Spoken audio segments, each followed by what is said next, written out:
We're talking about male rape. We're talking about female rape. We're talking about child rape. We're talking about child impregnation. We're talking about male sodomy of drugged victims.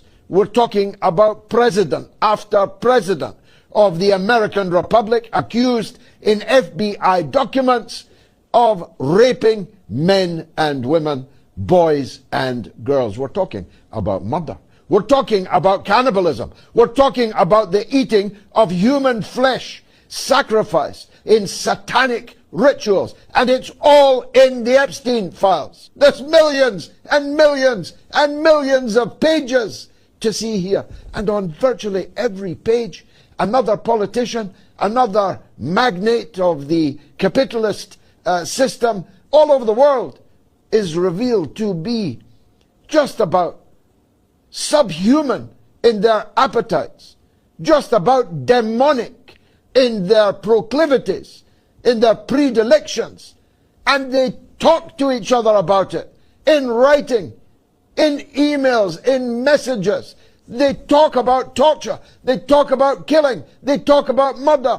They talk about kids. They talk about child trafficking. They talk about the impregnation in the last few minutes of an 11-year-old girl by the former U.S. ambassador to Mexico.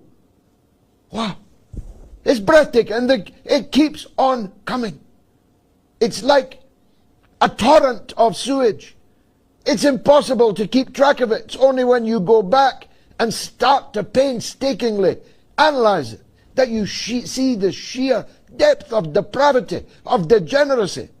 It turns out I'm the only politician in the Western world that isn't cheating on his wife, that's never sodomized anybody, never dreamt for a second of the depravities involved in these Epstein files, and they're all at it. The captains of industry, generals of industry, they're now resigning as these revelations come out. The royal families of Scandinavia, one of the princesses, she might even have been the queen, I don't know, a bicycling queen, but a queen, was impregnated by Jeffrey Epstein. And then he encouraged her, which he presumably did, to have an abortion. It's not just the royal families.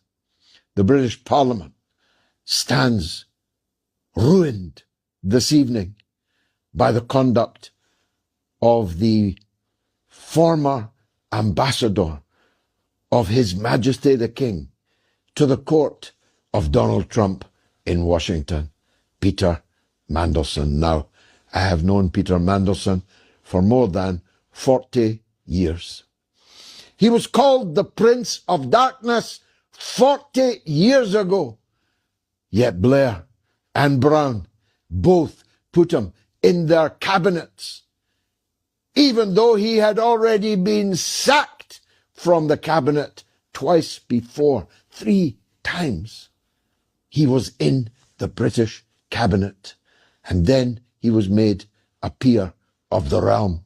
Lord Mandelson, a seat in Parliament for life, so he could milk his contacts book, milk the august surroundings of the Houses of Parliament to impress his friends.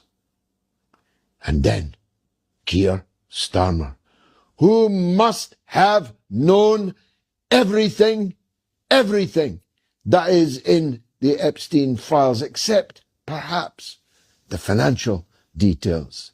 He knew that Mandelson was a sleazeball. That's for sure. The dogs in the street in Westminster knew that Peter Mandelson was a sleazeball. He was the epitome of sleaze. He left a trail of sleaze behind him as he trailed his ermine cloak along the red carpets of the House of Lords. But the financial details are fatal. Fatal, I say to you. And fatal not just to Mandelson, but to those who put him in the House of Lords and above all those who appointed him as British ambassador to Washington. And not just the man who did so, Keir Starmer, formerly of this parish in Shanghai. The smell still lingers in the air. But the chief aides who encouraged and buttressed Keir Starmer's decision to send Mandelson to Washington, only to have to ignominiously sack him. Although he's still on an ambassador's salary, he's still in the House of Lords, and that is simply untenable. He must be sacked from the House of Lords, and Mandelson and Starmer must